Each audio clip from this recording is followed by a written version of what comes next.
Allô, est-ce que vous allez bien? Est-ce que vous allez bien? Alors, je n'avais pas prévu de live aujourd'hui, mais bon, je pense que quelqu'un doit écouter quelque chose aujourd'hui. Donc, me voici. Alors, on va attendre que quelques personnes se connectent. Et s'il vous plaît, même si vous regardez en direct ou en rediffusion, donc vous pouvez partager. Ok. Vous pouvez partager le live, vous pouvez partager à des parents, à des personnes de votre entourage qui seront intéressés à entendre. Donc, salut Brithide, salut Victoria, allô tout le monde, allô, allô. Alors, ça a été une journée bizarre, en fait. Il y a plein de choses que je n'avais pas prévues qui s'est déroulées, mais je suis en vie, donc ça va, tout va bien. Tout va bien. Alors, comment vous allez? Est-ce que ça va bien? Comment a été votre journée, en fait? Salut, allô, allô. Comment a été votre journée? Est-ce que ça s'est bien passé? Moi, tous les jeudis, en fait, je pense qu'on est vendredi, donc je me lève le matin, mais finalement, je suis déçue qu'on soit jeudi. Parce qu'on dirait qu'en début de semaine, ça passe vite, mais rendu à la fin, ça n'avance plus. Donc, salut tout le monde. Salut, Nelumta, c'est ça ton nom, Nelumta? Salut Asgard Medmi, oui, la belle coiffure. J'adore, j'adore, j'adore mes coiffures. Je les adore, c'est encore super beau. Et je prends le soin tous les soirs de vraiment bien les attacher avec mon bonnet. Donc, voilà. Alors, c'est ça, vous pouvez partager le live à des parents, à d'autres personnes qui seront intéressées. Donc, je pense que quelqu'un doit écouter le live aujourd'hui parce que ce n'était vraiment, mais vraiment pas prévu. Donc, ouais, on va commencer. Alors, vous savez, je travaille comme éducatrice spécialisée. Donc, dans le cadre de mon travail, je côtoie beaucoup de jeunes, beaucoup d'adultes. Donc, je vois des gens de différents âges qui viennent de différents horizons aussi. Donc, je vois plein de personnes. Ah, merci Victoria! Ouais, je me suis fait coiffer mardi chez As God Made Me.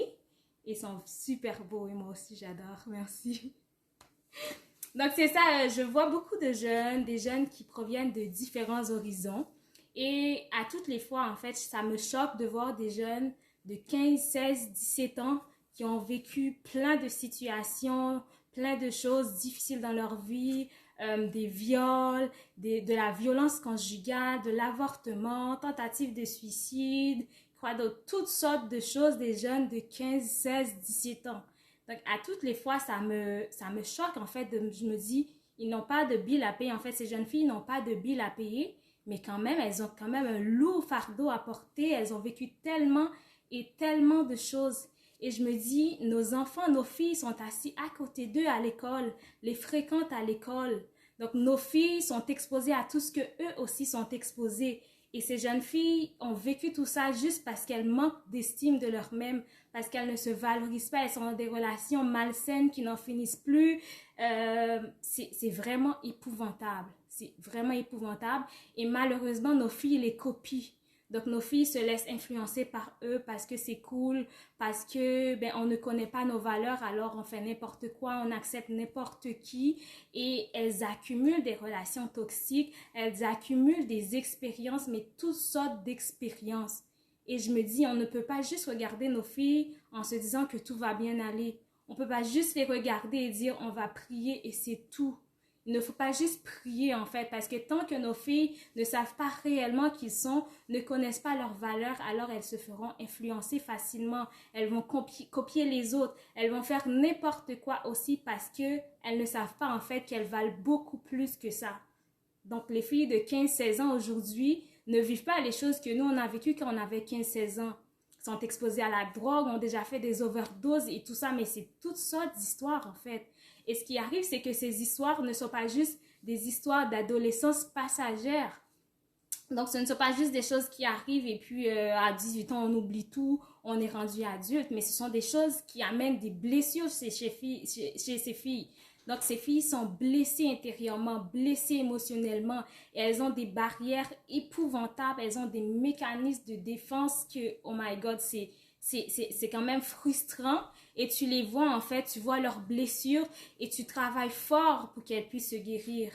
Donc, je vois aussi comment notre communauté est tellement représentée en centre jeunesse et représentée nos jeunes. Je ne sais pas combien de fois je vois des annonces de la même fille qui fugue 10, 15, 20 fois. C'est frustrant en fait de dire que nos filles qu'on a éduquées, qu'on a élevées à l'église, qui étaient assises à l'église, qu'on a appris à chanter, à louer, se retrouvent dans ces situations-là. Quand la Bible nous dit, quand dans Proverbes, c'est bien écrit qu'il faut les enseigner pour que plus tard, ils ne se détournent pas. Mais de plus en plus, ce n'est pas ça qui arrive.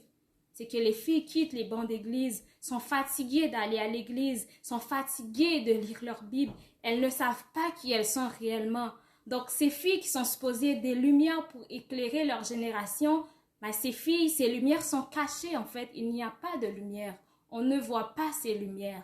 Donc, c'est frustrant de voir ça tous les jours. C'est frustrant de voir de plus en plus les bancs d'église. Il reste juste des adultes à l'église. Il reste des parents, mais leurs enfants sont ailleurs.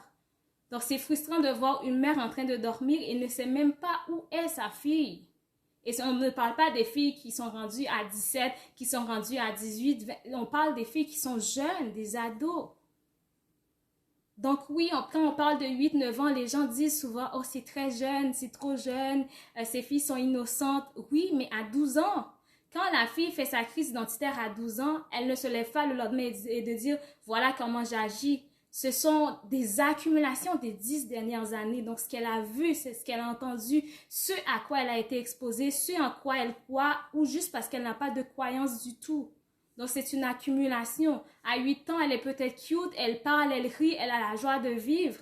Mais on ne sait pas, en fait, ce qu'elle vit à l'école, qui elle fréquente, qui va l'influencer. Si elle n'est pas assez solide, rendue en secondaire, elle se fera influencer parce qu'elle a changé de quartier, parce qu'elle a changé d'école, parce qu'il y a des nouvelles personnes à son école et qui l'influencent. Donc, l'influence du monde, on le sous-estime, mais c'est encore beaucoup plus présent. Et nos jeunes qui sont très vulnérables sont exposés à ces influences-là. Donc, je pense qu'en fait, on prie, on amène nos enfants à l'église et on pense que le travail est fait, mais il y a beaucoup plus de travail à faire. Il y en a beaucoup plus à faire. Des fois, il faut savoir aussi sacrifier notre temps, sacrifier notre argent pour investir en ces filles-là. Voilà pourquoi j'aime beaucoup Anne. Anne, je n'aime pas juste Anne pour son obéissance parce qu'elle a fait des dons à Dieu, mais Anne a décidé de donner son fils. Son fils, le fils qu'elle vient d'accoucher, elle a juste arrêté d'allaiter et elle l'a amené au temple. Ce n'était pas juste pour dire, oh, j'ai fait un don à Dieu, je le respecte. Mais elle a compris que pour que Samuel devienne le prophète qu'il est appelé à être, fallait qu'elle se sacrifie, fallait qu'elle se prive de son fils. Elle avait compris que Samuel devait rester dans un environnement positif où il sera toujours en train de vivre le surnaturel. Parce que oui, souvent on oublie, on va dépenser dans l'intellectuel, on va dépenser dans le social, on va dépenser partout ailleurs. Mais quand il s'agit de dépenser dans le spirituel, on trouve que c'est trop cher. On trouve qu'on en demande trop. On veut que ce soit gratuit. Mais on oublie qu'avant tout, nos enfants sont des êtres spirituels. Donc pourquoi c'est autant difficile de se sacrifier et de dire je décide d'investir dans la vie de ma fille? Pourquoi est-ce qu'il faut qu'on attend qu'à 12 ans que notre fille soit incapable de gérer pour aller chercher de l'aide, pour aller chercher de la prière, tandis qu'on est capable de prévoir ces choses? Donc pourquoi, si la Bible nous dit qu'il faut instruire ses enfants pour que ses enfants ne se détournent pas, pourquoi ils se détournent autant? Qu'est-ce qui se passe en fait? Quel travail n'a pas été fait? Oui, le Saint-Esprit va nous aider, oui, Dieu est là, mais nous, quelle est la part qu'on joue? Est-ce qu'on est en train de laisser abandonner parce qu'on pense que l'adolescence est passagère? Est-ce qu'on est en train d'attendre à 12 ans de voir quelle attitude notre enfant va développer? On les voit à 6 ans, leur caractère. Il y a des choses qu'on les voit déjà à 6 ans, on se dit « Ah, ça, ce sera problématique plus tard. » On les voit. Mais qu'est-ce qu'on fait? Qu'est-ce qu'on fait par rapport à tout ça? On les laisse grandir. Les blessures intérieures sont tellement difficiles à guérir. Ça demande tellement beaucoup plus. Imagine si ta fille devait rentrer à 12 ans dans son ministère, dans sa destinée, et est obligée d'attendre pour travailler ses blessures avant de pouvoir entrer. Ce n'est pas facile de travailler des blessures quand on a vécu des rejets. Quand notre petite amie nous a violés à 12, 13, 14 ans, ou nous a battus à 12, 13, 14 ans, ce n'est pas facile à guérir. Ce n'est pas quelque chose qui se guérit comme ça. Tout ça parce qu'on ne savait pas qui on était réellement. Tout ça parce qu'on avait cru que c'était cool. Tout ça parce qu'on avait suivi, parce qu'on n'a pas appris nous-mêmes. Quand on sait qui on est, on fait des sacrifices. Oui, c'est dur. Oui, c'est dur de voir tous nos amis faire n'importe quoi quand nous, on n'est pas capable. Mais parce qu'on sait qui on est, parce qu'on sait ce qu'on vaut, on fait le sacrifice. Mais pour ça, il faut d'abord être conscient de cette identité-là. Donc, qu'est-ce qu'on fait pour nos enfants? Qu'est-ce qu'on fait pour nos filles? Est-ce qu'on les regarde? Est-ce qu'on fait juste prier? Comment va-t-on les accompagner? Leur estime, leur confiance. Comment ces choses-là vont se bâtir, vont se construire? Donc, on ne peut pas juste rester à les regarder et dire « Oh oui, je l'amène à l'école, je le mets... » La question n'est pas juste de se demander « Est-ce que je le mets dans une école publique ou privée? » Ça va beaucoup plus loin que ça. Elles sont des lumières, elles doivent briller. Elles doivent briller. Samuel, Dieu lui a parlé, il était jeune. Il n'avait pas 18, 20, 30, 40 ans, il était très jeune. Dieu lui avait parlé. Joseph a eu son songe, je pense qu'il avait 14 ans. Il a eu le songe révolutionnaire de sa vie, le songe qui lui a révélé sa destinée. Donc, est-ce qu'on attend que nos enfants aient acquis leur maturité en faisant toutes ces expériences-là? Moi, je crois qu'un enfant, qu'une fille peut grandir, peut rentrer dans sa destinée sans se mêler de toutes les choses négatives du monde. Moi, je crois qu'il y a un chemin, qu'il y a le chemin qui fait en sorte que ta fille ne se détourne pas. Je le crois sincèrement. Je crois que ce chemin existe, mais je crois aussi qu'il faut des sacrifices. Combien de femmes ont dû faire des sacrifices dans la Bible? Marie, la mère de Jésus, a fait des sacrifices. Quand Jésus se promenait dans le temple pour prêcher, quand il a quitté, quand sa mère l'avait perdu parce qu'il est allé au temple, sa mère l'accompagnait partout. Elle a dû faire des sacrifices. Elle a dû voir son fils mourir. Quel sacrifice est-on prêt à faire pour nos filles? Est-ce que nos filles vaut la peine? On ne peut pas juste rester et regarder nos filles partir en centre jeunesse, partir à l'UH La Fontaine en santé mentale, fuguer, partir en maison de troubles graves de comportement, partir des filles que quand tu les vois, en fait, ces filles-là, tu les vois, en tout cas moi, quand je vois ces filles, je vois qu'à l'intérieur, il y a du bon. Je vois qu'il y a juste un travail à faire et on est capable d'aller sortir, en fait, d'aller enlever tous ces déchets que ces filles ont accumulés pour pouvoir faire sortir le bon en eux. Je le vois. Mais malheureusement, ces filles plus jeunes n'ont pas eu ce travail, ont été exposées à trop de choses négatives. On sait ce qui se passe, on est au courant de ce qui se passe aux alentours. Ce n'est pas parce qu'on amène nos enfants à l'église que nos enfants sont juste protégés parce qu'on les amène à l'église. Il faut leur parler en fait. Il faut les inculquer les valeurs, il faut qu'elles comprennent l'importance, il faut qu'elles savent qui elles sont réellement. Il faut qu'elles aient la crainte de Dieu aussi. Donc, qu'est-ce qu'on dit à nos enfants? À quoi sont-ils exposés? Qu'est-ce qu'on les enseigne? Quel modèle on les donne? Donc, est-ce qu'on est prêt à faire des sacrifices pour eux ou on va juste les regarder? Est-ce qu'on est prêt à dépenser pour aller avoir du plaisir? On est prêt à dépenser pour des cadeaux de centaines de dollars, mais quand il s'agit d'investir dans leur estime personnelle, dans leur confiance, on trouve que c'est trop cher. On trouve que c'est trop demandant. On trouve que ça devrait être gratuit. Mais pourquoi c'est autant difficile quand on sait exactement le travail qui sera fait? Quand on a compris l'importance de qui on est, ça vaut de l'or, ça vaut beaucoup plus que de l'argent. Ça n'a pas de prix en fait. Quand on sait qui on est, quand on a cette fondation solide, on n'a même pas besoin qu'on nous dicte quoi faire. On le sait, on le sent. Parce qu'on a cette conviction et on le sait. Elles ne peuvent pas juste rester et dire « Oh oui, j'ai assez confiance en moi, je me trouve belle et c'est tout. » Non. À 8-9 ans, nos filles entendent des paroles à l'école. Tu n'es pas belle, tu n'es pas intelligente, tes cheveux sont laids. Elles entendent des choses blessantes, elles entendent des paroles négatives. Mais par quoi remplacent-elles ces paroles? Est-ce qu'on les dit juste « Ignore-les, tu es belle » ? Est-ce qu'elles sont convaincues de ce que tu leur dis? Donc oui, à 8-9 ans, il n'y a rien qui se passe. Parce que tout est à l'intérieur, en fait. Elles ne sont pas rendues dans l'étape où elles veulent être autonomes. Mais quand elles seront rendues dans l'étape où elles veulent être autonomes, alors quel chemin vont-elles prendre? Quel chemin vont-elles prendre? Est-ce qu'elles ont une base assez solide pour dire, moi, je prends ce chemin et je le garde? Donc, c'est vraiment important d'apprendre à sacrifier notre temps, sacrifier notre argent, faire des sacrifices pour le bien-être de nos enfants. Moi, j'ai rencontré beaucoup de filles qui m'ont dit, j'aurais dû, si mes parents avaient fait ceci, avaient fait cela, je n'aurais pas. Il y a plein de regrets, il y a plein de situations. Ils ont dit, OK, là, c'est parce que mes parents m'avaient laissé, sinon, ça n'aurait pas pu arriver. Donc, il faut évaluer, en fait. Il faut avoir, oui, on les amène à l'église, on prie avec eux le soir, on a une routine d'instaurer à la maison. Mais est-ce qu'on les parle aussi des vraies choses qui se passent dans la vie? Est-ce qu'on leur parle? Est-ce qu'on fait des références à ce qui se passe à l'école? Parce qu'on sait qu'elles voient la drogue passer. On sait qu'à 10, 11, 12 ans, 8, 9 ans même, elles le voient, leurs amis les consomment. Donc, jusqu'où est-on prêt à aller pour nos enfants, pour nos filles? Est-ce qu'on attend? Est-ce qu'on agit?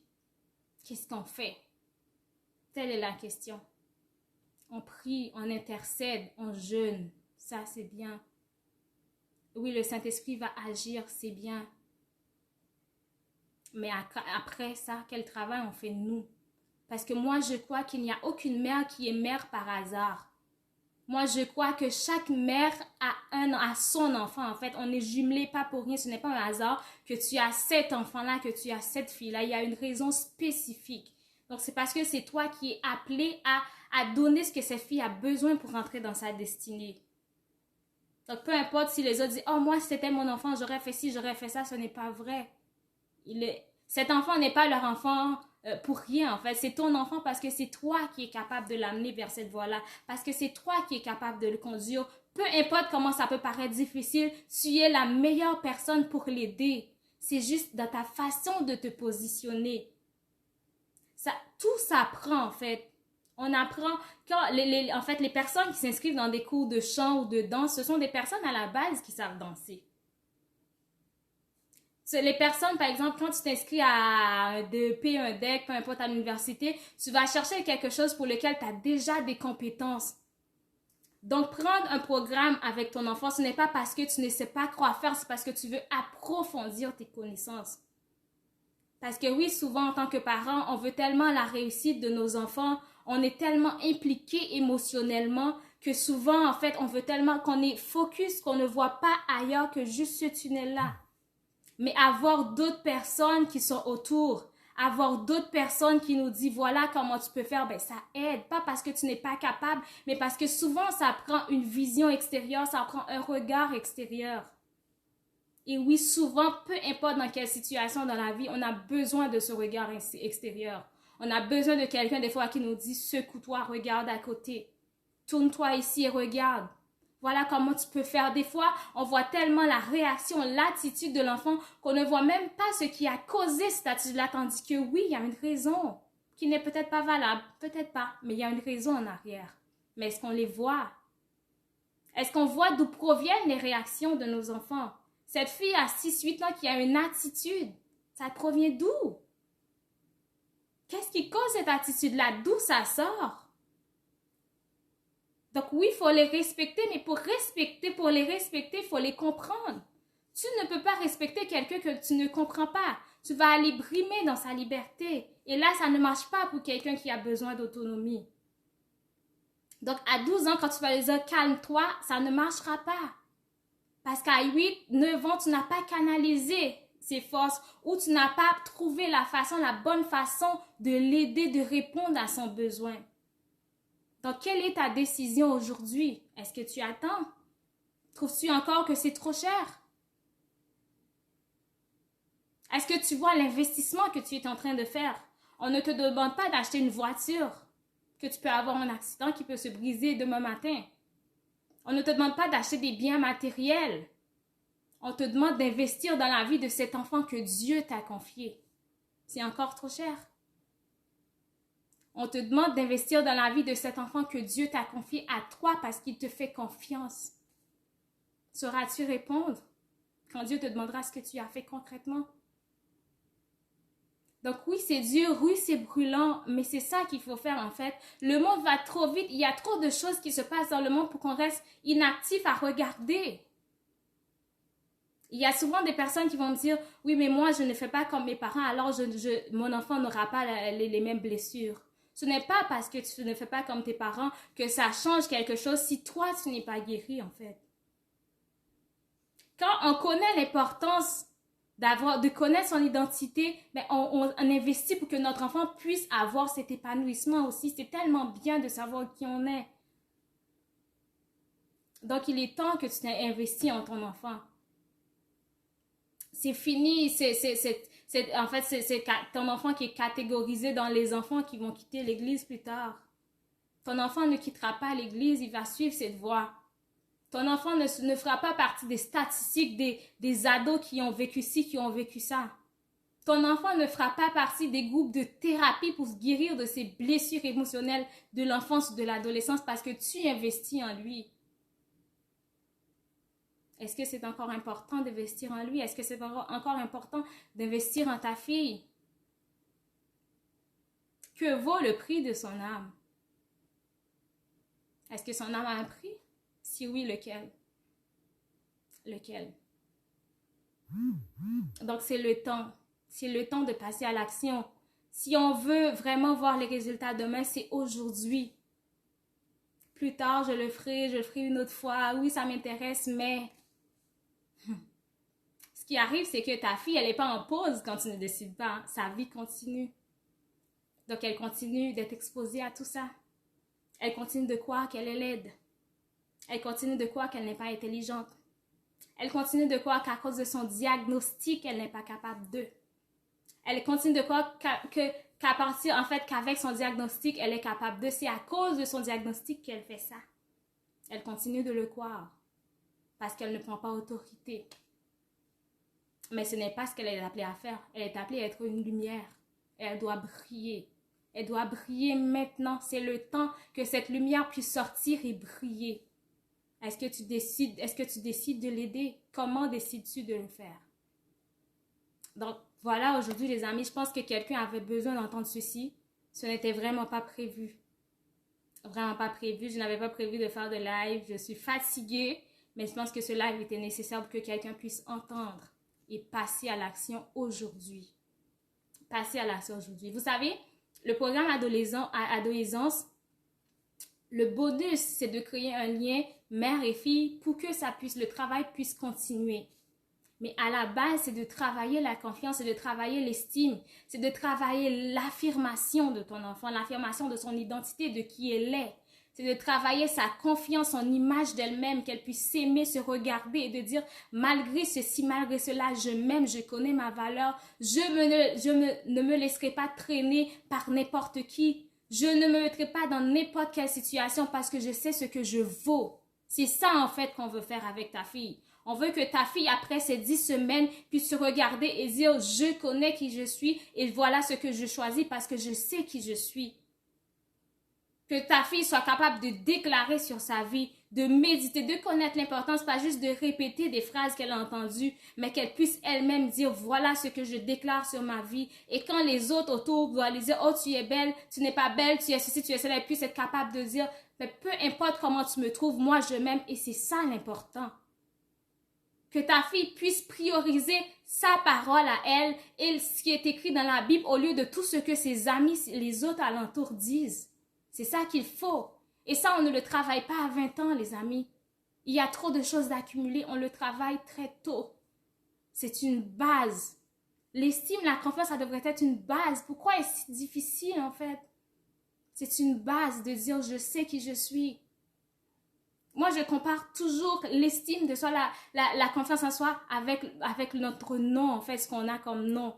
Moi, je m'appelle Barbara. Si demain, je trouve quelqu'un qui me dit « Oh non, tu ne t'appelles pas Barbara, tu t'appelles Rebecca », je n'aurai même pas besoin de débattre mon point de vue parce que je le sais.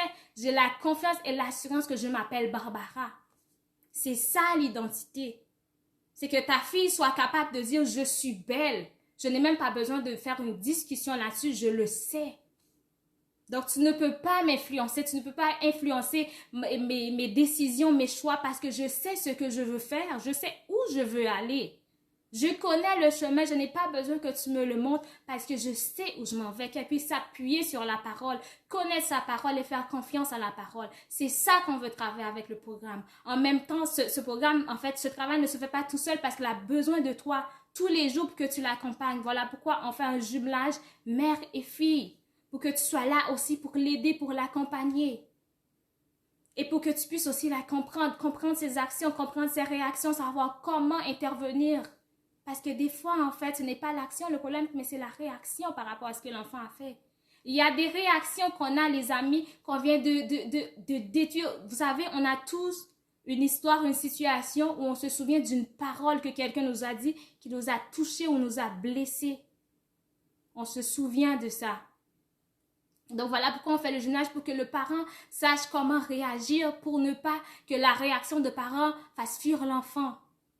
Pour ne pas que l'enfant soit tellement mal à l'aise, ne soit tellement pas bien à la maison qu'il est obligé de fuir à toutes les fois. En fait, il est supposé être bien, c'est sa demeure, c'est son foyer.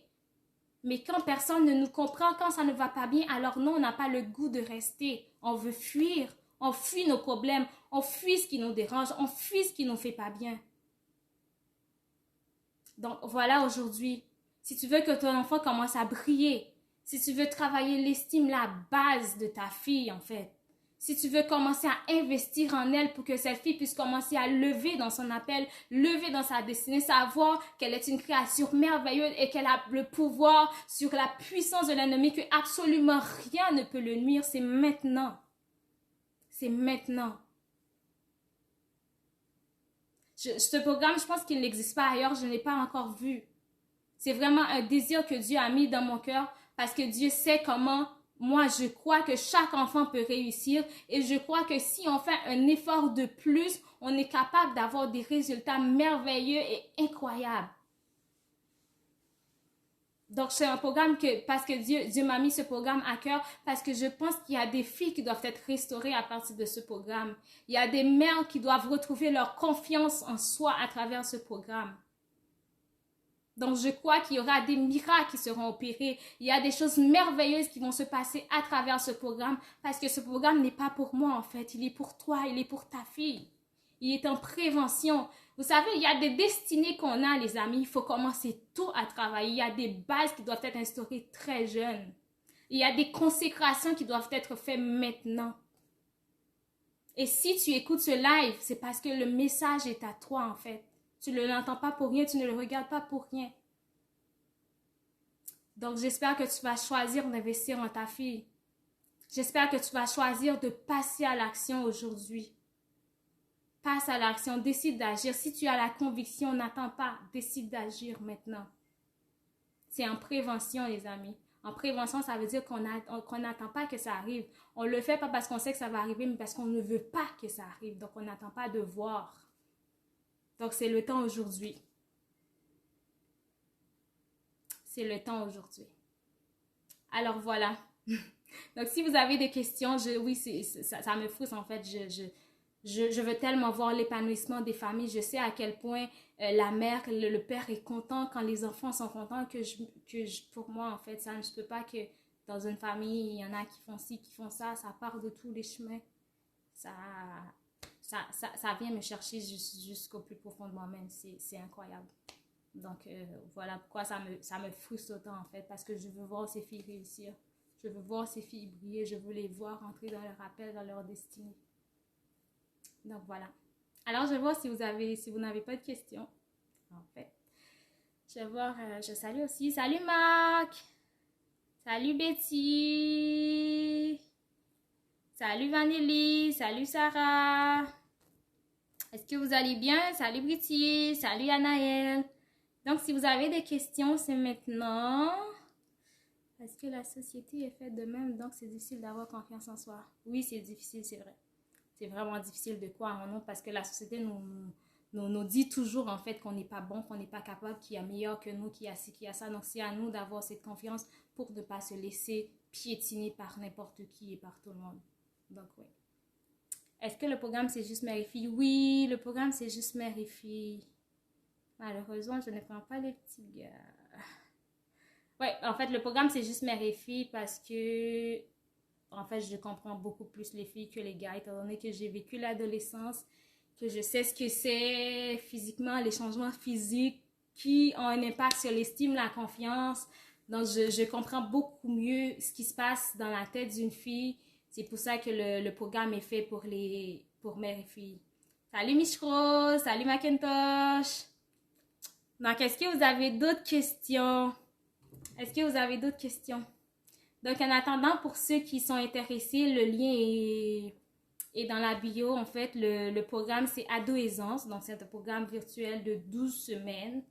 Donc, nous allons aborder l'estime de soi, la confiance en soi, l'identité en crise. On va parler des étapes de l'adolescence, les changements qui viennent à l'adolescence, comment les prendre, c'est quoi les impacts sur nous et tout ça. On va aussi parler de briser les cycles néfastes. Donc, ne pas être dans un cycle de grand-mère avait fait, maman avait fait, l'enfant a fait et ça continue de tourner. Donc, c'est vraiment d'intercéder pour les filles, de passer des moments de qualité, comment profiter des moments avec les filles pour que ça devienne des moments bénéfiques. Donc, comment instaurer cette amitié, ce lien de confiance, un climat de confidence et tout ça. Donc, c'est vraiment ce qu'on aborde. Et le site est sur la page. Donc, si vous voulez, je peux vous l'envoyer en privé, juste m'écrire. Vous pouvez aller aussi le consulter. Donc, est-ce que vous avez d'autres questions? Salut Val! Salut Guilty! Guilty? Pour vrai, c'est vraiment ton nom? Not Guilty? Non, ça se peut pas. Salut tout le monde! Est-ce que vous avez des questions? Donc, c'est le temps des questions maintenant. Sinon, je vais devoir vous quitter. Donc, les gens qui vont regarder plus tard aussi, vous pouvez toujours poser vos questions, m'écrire en privé, je vais répondre à vos questions. Et n'oubliez surtout pas de partager le live à quelqu'un, partager le live à un parent qui a besoin d'entendre ceci, qui a besoin d'entendre cela. Salut Ludmilla! C'est vrai parce que tes deux noms sont collés ensemble, donc ça me prend du temps avant de lire. Salut, donc tu peux partager le live à toutes les personnes que tu connais, aux parents que tu connais et je pense que vraiment ce message est pour quelqu'un, ce live est pour quelqu'un et quelqu'un sortira édifié. Je pense qu'après le programme, quelqu'un va témoigner de ça. Donc voilà. Salut Ludmilla. Salut His Grace. Salut tout le monde. Fait que si vous n'avez pas de questions, je vais vous laisser parce que je suis vraiment fatiguée de ma journée. Donc, je pense qu'il n'y a pas de questions. Je regarde et je ne vois rien. Je ne vois rien. Oh, de rien, Victoria, ça fait plaisir. Elle a dit merci pour ce message. Donc, je vais vous quitter. Vous pouvez toujours poser vos questions plus tard. J'espère que ça a été clair. En fait, est-ce que ça a été clair? Est-ce que ça a été clair? Marc, toi qui es là depuis un bout quand même, est-ce que ça a été clair? Je ne sais pas si tu es encore là, Victoria. Est-ce que ça a été clair? Oui, oui, oui, oui, oui, non, peut-être, jamais. Ok, je pense que ça a été clair. Alors, je vous dis au revoir. Donc, on va se voir. Et oui, dimanche, il y a un live. Je vais mettre l'affiche demain sur l'estime de soi. Ah, super, c'était clair. Merci, Marc. Donc, dimanche, j'ai un live avec une coach en estime de soi qui va parler de comment l'estime de soi, une faible estime de soi à l'enfance conduit. C'est quoi l'impact, en fait, sur l'adulte? Donc, comment ça nous suit?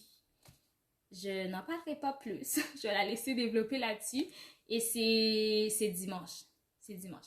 Donc, je vais mettre la publication demain soir. Vous allez le voir sur la page et vous pourrez être présente ou le regarder aussi en rediffusion. Donc, voilà. Alors, je vous souhaite une bonne soirée. Que Dieu vous bénisse. Alors, ciao.